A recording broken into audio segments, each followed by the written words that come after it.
We are in Denver, Colorado. Chris Benoit is leaving United States titleless. Sable is leaving topless. And Zach Gowen is leaving legless. Welcome back, guys, to Fog Wrestling for your WWE Vengeance 2003.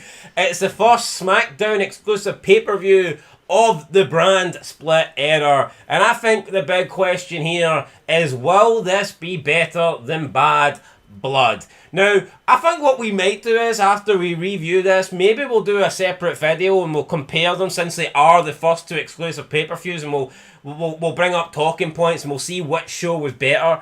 But I'm going to give the nod to Vengeance. I do think this show was overall better than Bad Blood. It had a little bit of everything. You had a good world title match, which I don't think Bad Blood really had, even though it should have. Let's be honest, a Hell in a Cell match for the title. You can't really get much more than that. The problem was the participants. You've got McMahon. Every time McMahon's never had a bad match. You've got the old dog, Undertaker against the upcoming young dog. What about McMahon? John Cena. Who was McMahon against at Mania a couple of years ago? Shane? No offense. Who was he against? Oh, was it Rob? Not Rob. Was it fucking no, Pat McAfee? Aye, Pat McAfee. I'm not counting that. I'm talking up to this point. McMahon's not had a bad match. You see the fucking state of those stunners? Anyway, point is, right, you've got Big Show, Angle, Brock for the title. Then you've got Cena, Taker, two of the best technical wrestlers, Benoit and Guerrero. And you've got McMahon against a guy with one leg. And there's some other decent stuff on the show as well, but what more can you ask for? In my opinion, not a lot. So we start the US title tournament final. It's Eddie Guerrero versus Benoit. Very good match, but like I said, it's Benoit Guerrero. You're not going to get a bad match here. I think it's impossible. I don't care what happens. I don't care if Eddie Guerrero has been on the drugs before the match. I don't care if Benoit has had a hangover. I don't care if Benoit's been hanged even. You just can't get a bad match here. Well, it depends what year. If it's 2008...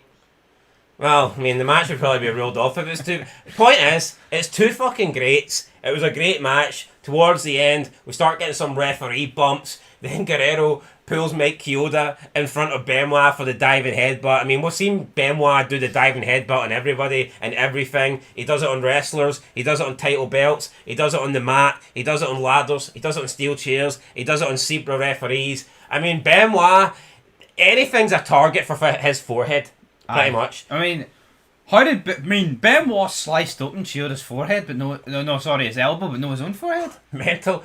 Then we see Guerrero getting up, and you're getting Benoit getting up, and Rhino's coming down, and it's going to be gore, gore, gore. But instead of taking out Eddie Guerrero, Rhino takes out his friend Chris Benoit. Guerrero can't believe it. He's absolutely shocked.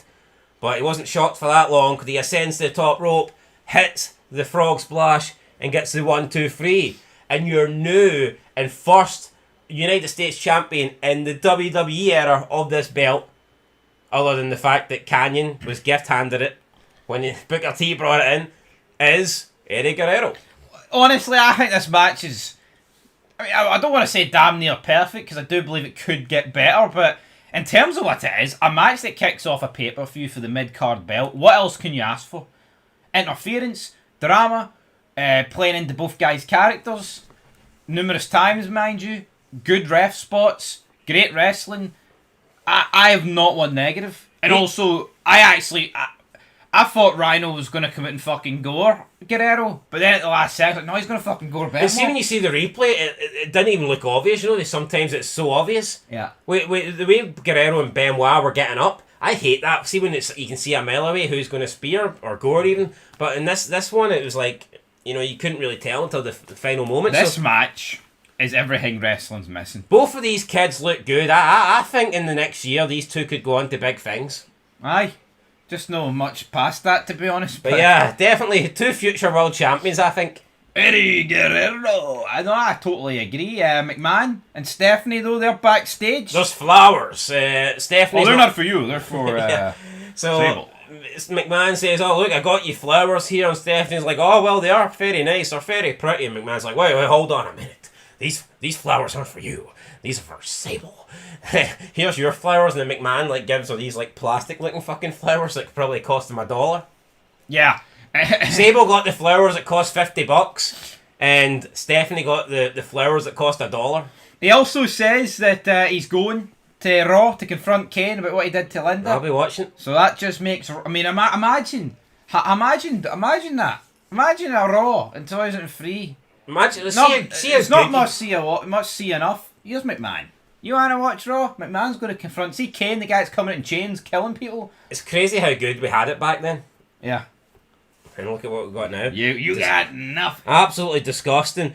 Right, we've got the Indecent Proposal match up next. It is Billy Gunn versus Jamie Noble. If Jamie Noble wins, he gets to sleep with Tori Wilson. Honestly, man, I thought this match made Billy Gunn look like a fucking jobber. Because Jamie Noble had quite a lot of offense. He started working on Billy Gunn's knee. He managed to avoid a lot of Billy Gunn's attacks and a lot of counters. There was a few botches in the match for Billy Gunn. Nydia came out and had to put Billy Gunn's foot on the bottom rope to stop Jamie Noble from winning.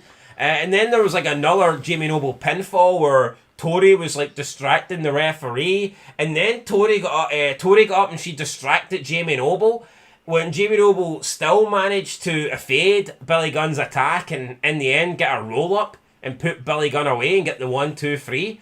So yeah, Jamie Noble wins, but just look at the size difference. It's like you'd think that Jamie Noble would need to like pull out all the tricks and cheat to beat Billy Gunn, but in reality, it almost felt 3-on-1 at times because both women at ringside were helping Billy Gunn. I know, yeah. But Jamie Noble still got the win. I thought what they were going to do is that Nydia was going to, for some reason, want a threesome, and therefore she was going to cost Billy Gunn. But it didn't even go down that route, you're right. Billy Gunn should be beating Jamie Noble every day of the week, but he looked weak here.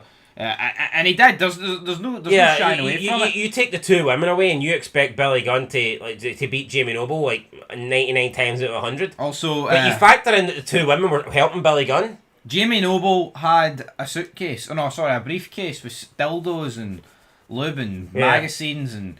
I mean, McMahon's suitcase. Taz, though, says, maybe this belongs to you, Michael Cole. You're familiar with this kind of shit. You ever use this shit, Cole? You ever use this stuff? Aye, so Jamie Noble with his wee Michael suitcase. Cole dildo.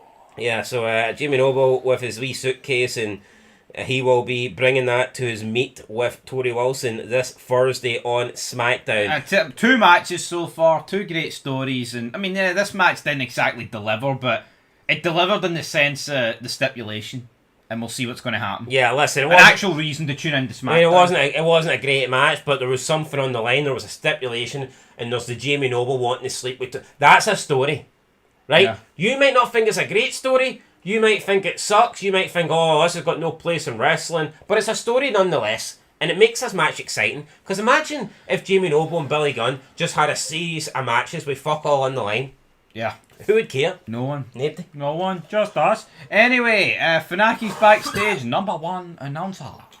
APA invite him to the APA Invitational Barroom Brawl. So everyone is making their way out here to the bar. That's a bunch of jobbers, let's be honest. I feel sorry for Matt Hardy because I think he's the only guy that's in this match that has had a worthwhile 2003 so far. Well, let's go through them. So we've got Bradshaw, Farouk, Matt Hardy, Conquistador Uno, Conquistador Dos, Chuck Palumbo, Sean O'Hare, Funaki, Spanky, Doink the Clown, Chris Canyon, Orlando Boredom, Danny Basham, Nunzio, Doug Basham, Johnny Stamboli, the Brooklyn Brawler, Matt Capitelli, Shannon Moore, Johnny Fedgens, Brother Love versus and the Easter Bunny. Sorry, right?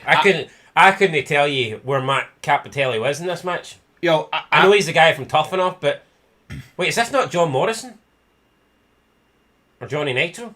Yeah, but his name's John Hennigan. I don't. Yeah, so he's called Matt Capitelli. No, Johnny Vengeance. Johnny Vengeance. He's been doing this gimmick for fucking 2 decades now. Right. I can't remember this Matt I'm assuming he's from Tough Enough. I need to get this off my chest. We've watched a lot of wrestling. I think this Brother Love promo could quite possibly be the worst thing I've seen in WWE in 2000. I knew you'd go. No. Yo, I don't like Brother Love. I think the catchphrase is cringe. But this promo went on and on. This rival stuff in 2025 for me, he just didn't know when to end. Yeah. It lasted for like 5 fucking minutes. Everyone's standing around. Like, So someone should have smashed him over the head with a beer can or something 5 minutes earlier. no, we've got to call it out, right? Because see if this happened today, I feel like you could make a separate fid on it. This is awful. And I'll be taking a point off the pay-per-view for it. It was just a bunch of gibberish. Yeah, and then he's the one that hit someone. Yeah, honestly, it fucking sucked. Then we get the barroom brawl. It's just an absolute mess. Funaki spent the majority of it just sitting, drinking.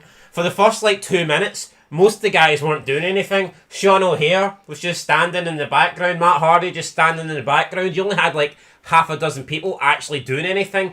And then when we got to the halfway point, all of a sudden, the likes of Matt Hardy and Sean O'Hare, they start to get involved for some weird reason. Sean O'Hare starts breaking out pool cues and smashing people and using them like kendo sticks. I thought it was Steve Blackman with the nunchucks.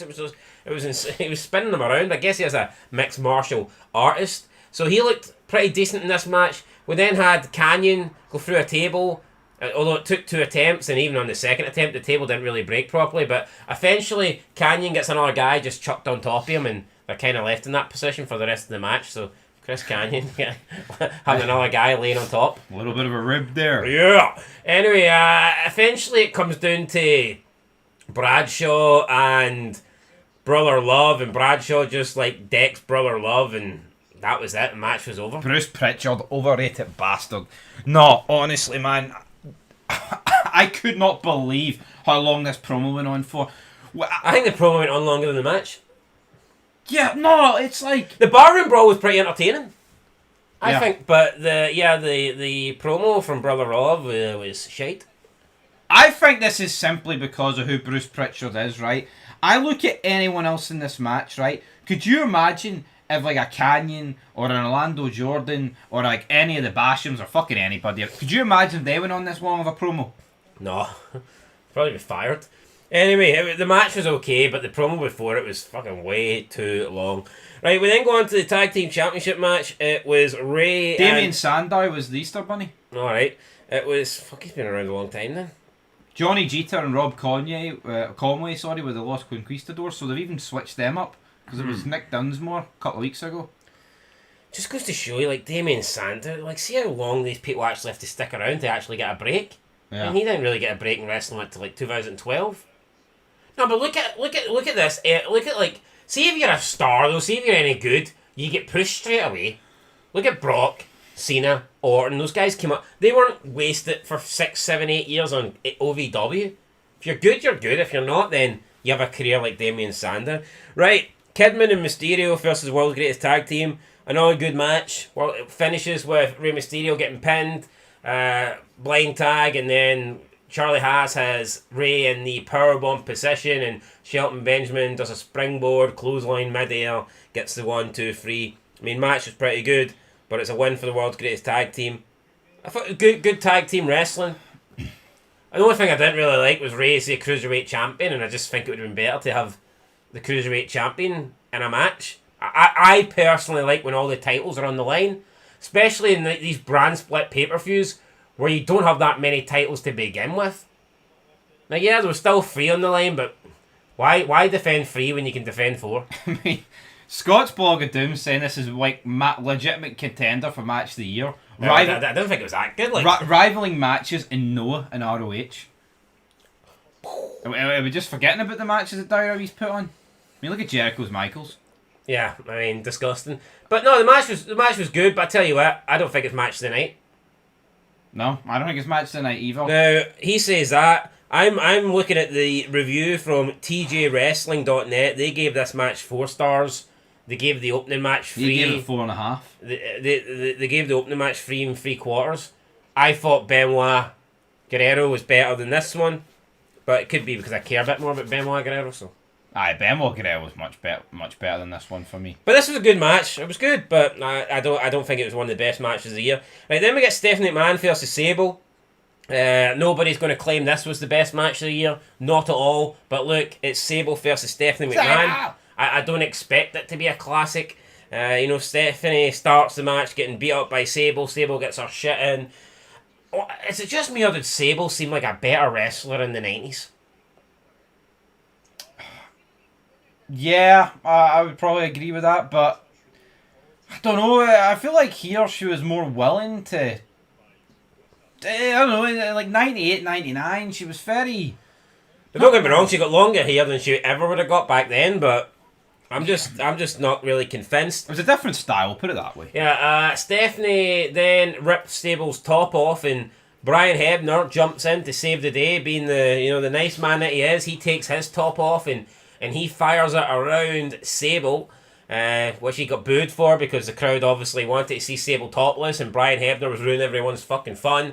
Taz then puts over the great physique that Brian Hebner has, and he says it's body by birdseed or something along the lines like that. I was near tears. He says that Brian Hebner's been taking those new vitamins. Body by birdseed. I mean, come on, guys.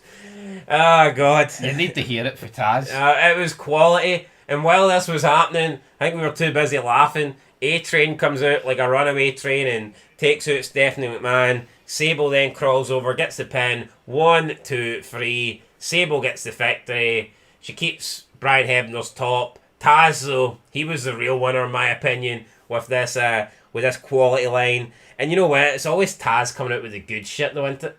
Aye, Michael Cole doesn't come out with hee-haw. He just fucking sits there. Yeah, so it was what it was, right? Then we get a promo package for Undertaker's match against John Cena. And we get another really good match here. John Cena versus Undertaker. Cena got a lot of offense in. I mean, Taker was battering him at the beginning, but Cena was resilient, refused to give up, took over the match, then started battering Taker. Taker was busted open as well. No, this is a very good match. Taker also left his bike up on the ramp. He also dragged and Cena was up. using the You're Gonna Pay theme song. He dragged Cena up. He could have pinned him quite early on, but he almost rued to regret it. Apparently Undertaker's dad passed away in the weeks leading up to this match, so rest in peace, Taker's dad. Some people are going to say, well, Paul Bearer was still in WWE. Well, he's not real. Stepdad then, maybe Paul Bearer can be. Aye. Or Paul Bearer. But yeah, so rest in peace to Taker's dad. Match was great, I think. Was this the match of the night? Not too sure, but it was a very good, hard-hitting match. It was a toss-up, it was man. physical. Cena's got Taker in the corner, and he's pounding away on a bloody Deadman, and then Deadman hits the last ride from John Cena while Cena was up, and Taker gets the win. But, you know, it's one of those matches where Cena looks...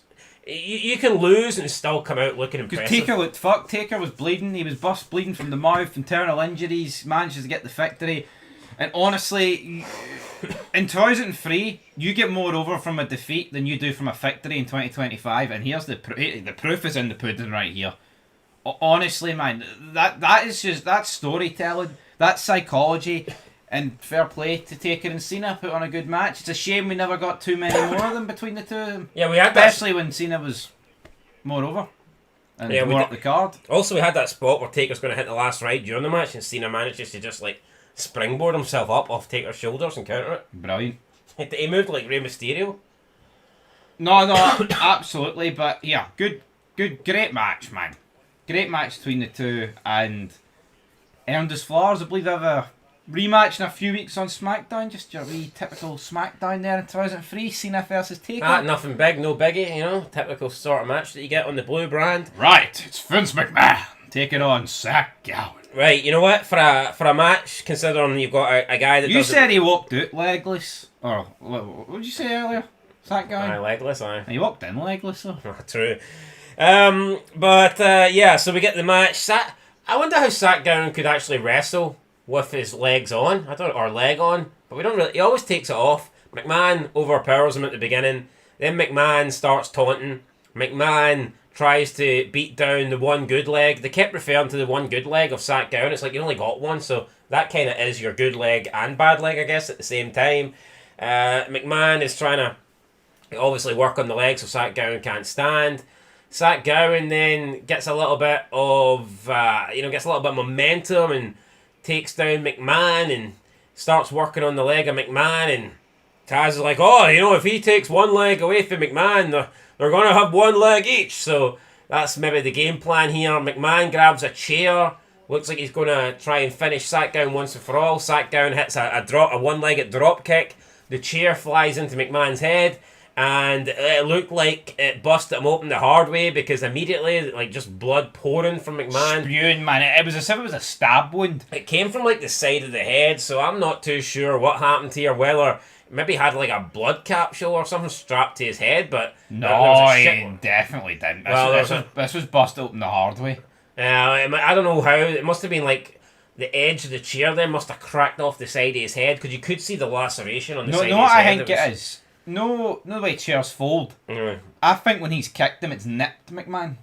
Possibly. There was a shitload of blood, and then Zach Gowen gets a lot of offense in, hitting McMahon with everything. Now, yes, unfortunately, Zach Gowen's offense tends to just be either some form of drop kick or a springboard splash style maneuver. But he's got one leg, so I'm not going to bash him for it. Fuck it. He hits all his big moves, then he goes to the top, and he goes for like a whisper in the wind, or kind of whisper in the wind swanton kind of maneuver. McMahon rolls out the way though. Zach Gowen crashes and burns, and then McMahon puts an arm over Zach Gowen, gets the 1, 2, 3. McMahon basically stumbles his way up the ramp full of fucking blood, and then Zach Gowen puts his fake strap-on leg back on and walks away with his music playing Seaver. Out of my way, and the crowd give him a standing ovation. So my way. it was a great match, and you know you don't. Is McMahon first the guy with one leg, but it was a great match for what it was. Yeah, I mean, people are bashing it, saying, "Oh, McMahon, why are we led to believe that a wrestler couldn't be a 50-year-old businessman because he's got one leg and he's built like fucking Brian Hebner?" Hold on, we've seen McMahon go up against some of the biggest icons in the bit. Austin, and You'll take Taker on soon? Yeah, maybe he had help when he was against Austin. But, I mean, McMahon and Hogan was, like, pretty much 50-50. I know. So what? It's unbelievable for McMahon to beat Zach Gowen, but you expect McMahon to go 50-50. Bullshit, this match was good. I'm not letting anybody criticise it. It was a good match. I liked it. People are calling it a blade job, right? See, unless Vince McMahon moves like the Flash, I don't see how this was a blade. I mean, as soon as it hits him, the blood's everywhere. Yeah, no, definitely. Right, then we move on to the main event. World title on the line, WWE Championship. It's Kurt Angle versus Brock Lesnar versus The Big Show. Big Show has been dominant in recent weeks. Starts off pretty dominant. Big Show and Angle then almost work together. At one point, Angle gets busted open. Brock Lesnar gets busted open. Angle hits a Angle slam on Big Show through the table, and this leads it to being a one-on-one match from this point onwards between Angle and Brock, and they both exchange maneuvers.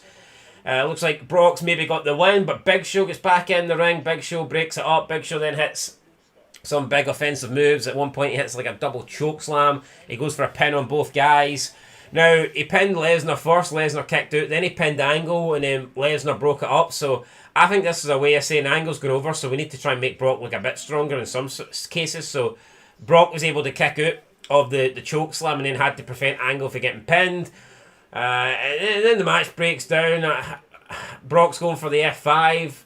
Big Show breaks it up.